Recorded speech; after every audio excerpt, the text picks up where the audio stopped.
আসসালামু আলাইকুম, সবাই কেমন আছেন? আশা করি সবাই ভালো আছেন। তো সকাল সকালে বেরিয়ে পড়লাম ইজতেমায় যাব, যার জন্য। তো রাস্তায় অনেক জ্যাম থাকার জন্যে একটু আস্তে আস্তে যেতে হয়, তাই ভাবলাম যে সোলো ড্রাইভ লং লাইফ, তো সবাই ধীরে ধীরে যাই।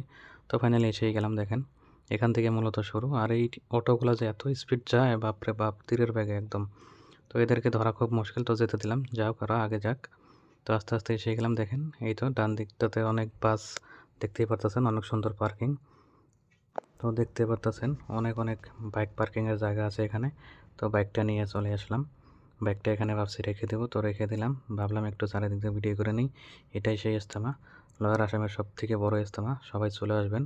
তো আমি পুরো তৈরি হয়ে চলে আসছি। কোটি কোটি মানুষ রাস্তা হারিয়ে গেছে, আমাদের লোক কোথায় যাচ্ছে ফোন করে বলতেছে কিন্তু বুঝতে পারছি না।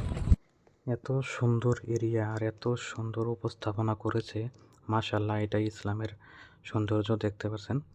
তো অনেক অনেক মানুষ আসতেছে, আমি অনেক খোঁজাখুঁজি করতেছি। তো যে জায়গায় আমরা যাবো, আমাদের লোক আছে ওখানে, ভাবলাম হেঁটে হেঁটে যাওয়ার চেয়ে বাইকটা নিয়ে যাই। মাশাল্লাহ, মেডিকেল যেসব উপস্থাপনা করেছে, অ্যাম্বুলেন্সও দেখতে পাচ্ছি এখানে। অনেক কয়েকটা মেডিকেল দেখেন এখানে তৈরি আছে সম্পূর্ণ বিনামূল্যে। অনেকক্ষণ খোঁজাখুঁজির পর হয়রান হয়ে গেছে, তো ভাবলাম একটু রেস্ট নিয়ে নেই। এত রোদ উঠছে, বাপরে বাপ। তো ফাইনালি এসে গেলাম আমাদের যেখানে আসার কথা ছিল, ওখানে আসলাম একটু দেখা করতে ওদের সাথে। দেখুন দোকানটা অনেক সুন্দর না? কার কার ঠান্ডার বস্তু লাগে সবাই আসবেন। তো ভাবলাম একটু বাইরের দিকটা আমি একটু ঘুরে আসি। তো একটু ঘোরাঘুরি করলাম ইজতেমার ওখান দিয়ে। তো ইতিমধ্যে রান্নাবান্নার কাজ শুরু হয়ে গেছে, দেখতেই পারতেছেন। তো আমাদের এখানে একটু কাজ হবে খাওয়া দাওয়ার, তো যার জন্য আমি একটু হেল্প করলাম পেঁয়াজ মরিচ কেটে। তো যাই হোক, খাওয়া দাওয়া শেষ করলাম, তারপর একটু দোকানটার চারিদিকটা দেখিয়ে দিলাম।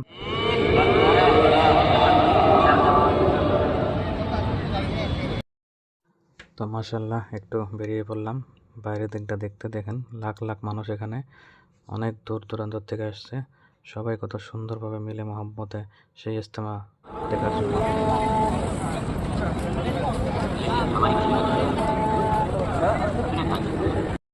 তো অনেক সময় থাকার পর দেখেন রাতের অন্ধকার হয়ে গেছে। অনেকক্ষণ ইজতেমা দেখার পর, শোনার পর, তারপরে একটু আমি ভাবলাম আজকে চলে যাই, কালকে যেহেতু আবার আসবো। তো রাত্রে অনেক হয়েছে, সবাই চলে যাচ্ছে দেখেন, হাজার হাজার মানুষ। তো ভাবলাম একটু তাড়াতাড়ি যাই। তো সামনের দিকতে যাওয়ার পরে দেখেন ভলেন্টিয়ারগুলো আমাকে আটকে দিল। তো যাই হোক, দেখেন কত সুন্দর ট্রাফিক এখানে, কি সুন্দর ডিসিপ্লিন মতো সবাই চলে যাচ্ছে দেখেন। তো আমি এখন চলে যাব। দেখেন বাইরের দিক থেকে কত সুন্দর লাগছে লাইটিংগুলো। তো আমার মন থেকে সবার জন্য ভালোবাসা এবং দোয়া রেখে আমি চলে গেলাম। সবাই আমার জন্য দোয়া করবেন। আল্লাহ হাফেজ।